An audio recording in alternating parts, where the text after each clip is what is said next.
সকাল ৬টা বাজতেই শুরু হয়ে যায় আমার দিনের ব্যস্ততা। প্রচণ্ড গরম থাকলেও সময় নষ্ট না করে একে একে ঘর গোছানো থেকে আরম্ভ করি, তারপর পরিষ্কার পরিচ্ছন্ন আর শেষে রান্না। এই নিয়ে সংসারের প্রয়োজনীয় কাজগুলো করে ফেলি।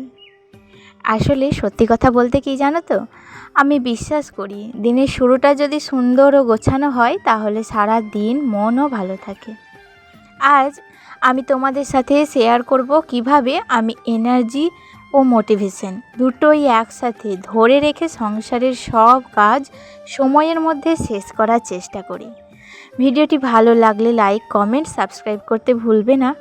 আর অবশ্যই স্কিপ না করে পুরো ভিডিওটা দেখো, তবেই কিন্তু তোমরা বুঝতে পারবে যে আমি কিভাবে আমার মধ্যে মোটিভেশন সঞ্চয় করি এবং আমার প্রত্যেকটা কাজ পরিষ্কার পরিচ্ছন্নভাবে করি।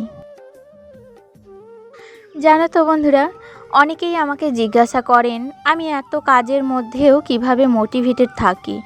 সত্যি বলতে আমার মোটিভেশনের সবচেয়ে বড় রহস্য হলো আমি সবসময় নিজের মনকে পজিটিভ রাখার চেষ্টা করি। সংসারের কাজ করতে করতে অনেক সময় আমিও ক্লান্ত হয়ে পড়ি। এমনও একদিন আসে যখন শরীর আর মন দুটোই বিশ্রাম চাই, কিন্তু তখন মনে হয় আর কিছুই করতে ইচ্ছা করছে না। কিন্তু সেই সময়েও আমি চেষ্টা করি কোনো নেগেটিভ চিন্তাকে আমার মনে জায়গা না দিতে। আসলে আমি একটা সহজ বিষয় সব সময় মনে রাখি। ধরো আমার মনে একটা সুন্দর পজিটিভ চিন্তা আছে, আমি সেই চিন্তাটাকে যত্ন করে ধরে রাখি। কোনো সমস্যা, কষ্ট বা হতাশা এসে সেটাকে নেগেটিভ চিন্তায় পরিণত করার চেষ্টা করলেও আমি তা হতে দিই না। কারণ আমি জানি একটা নেগেটিভ চিন্তা ধীরে ধীরে আমার সমস্ত এনার্জি ও মনোবল কমিয়ে দিতে পারে। তাই আমি সব সময় নিজের মনকে বলি আজ যা আছে তার জন্য কৃতজ্ঞ থাকো, ধীরে ধীরে এগিয়ে চলো। সব কাজ একদিনে নিখুঁতভাবে হবে না, কিন্তু চেষ্টা থামানো যাবে না। আমার কাছে মোটিভেশন মানে সবসময় খুশি থাকা নয়, বরং ক্লান্তি, সমস্যা আর ব্যস্ততার মধ্যেও নিজের মনকে ইতিবাচক রাখার চেষ্টা করা। এভাবেই আমি প্রতিদিনে নতুন করে শক্তি পাই এবং সংসারের কাজগুলো ভালোবেসে করে যাই। তোমরাও নিজেদের জীবনে পজিটিভ চিন্তাগুলোকে আঁকড়ে ধরে রাখো।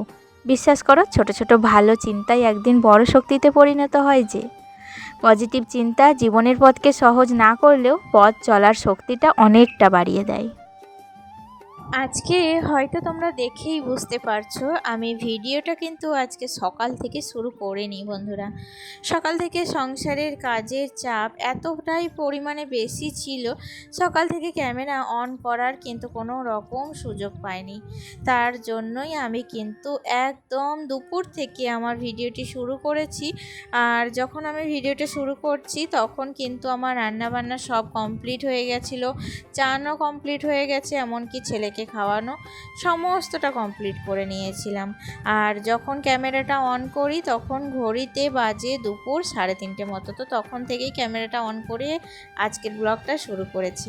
আসলে আজকে আমি ভেবেছিলাম ব্লগ বোধহয় তোমাদের সাথে কোনো শ্যুট করতেও পারবো না, শেয়ার করতেও পারবো না, কিন্তু যাই হোক অনেক টাইম পর একটা সময় শেষে মনে হলো যে না, আজকে যদি আমি ক্যামেরাটা অন না করি তাহলে কালকের দিনটা তোমাদের সাথে কোনো কথাও হবে না, দেখাও হবে না। তাই জন্য আমি কিন্তু দেখো আবার জোর করে আমি কিন্তু দেখো ভিডিওটা শুরু করেই ফেললাম। আর ছাদে এসেছিলাম, ছাদে এসে তো সমস্ত ছাদটাকে ঝাড় দিয়ে একটু জল দিয়ে ধুয়ে পরিষ্কার করে দিয়েছি। তার সাথে কয়েকটা দোপাটির নতুন চারা একটু রোপণ করলাম। আর ছেলে এনেছিল বাজার থেকে একটু কুরকুরে, সেটাই কিন্তু খাচ্ছিলাম। আসলে বয়সটা যতই বড় হোক না কেন মনটা কিন্তু সেই বাচ্চাদের মতনই আছে। এখনও বাচ্চাদের খাবারগুলো না খেতে ভীষণ ভালো লাগে জানো। তো আমার ছেলে যখনই কোনো কিছু চকলেট বা কোনো কিছু খায় না, চিপস এটা ওটা, আমার কিন্তু মানে ওর থেকে চাইতে ইচ্ছা করে যে একটুখানি দাও। তো আমার ছেলে দেয়ও অবশ্য, তো আমরা দুজনে ভাগ করে শেয়ার করে খাই।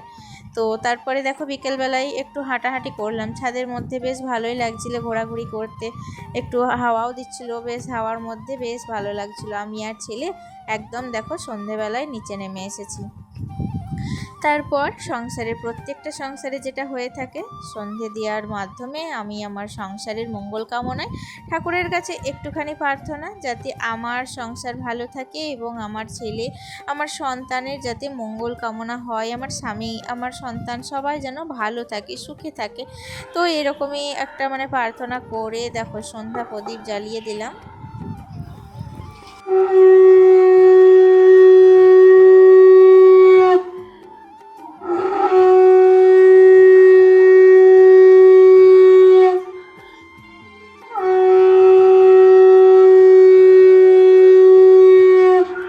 এই যে শঙ্খধ্বনিটা শুনতে কিন্তু ভীষণ ভালো লাগে।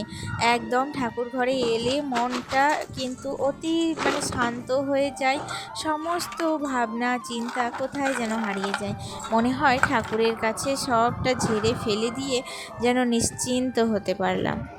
আর তারপরেই দেখো এখন মাখাচ্ছি, একটু মুড়ি মাখাবো সন্ধ্যাবেলায়। আসলে সকালবেলায় যাই হোক না কেন, সন্ধ্যাবেলায় কিন্তু আমাদের একটু এটা ওটা ভাজাভুজি দিয়ে একটু মুড়ি মাখানো চাই, আর তার সাথে গরম গরম চা। তো এই সমস্ত কমপ্লিট করব টিফিন, তারপরে ছেলেকে একটু পড়তে বসাবো।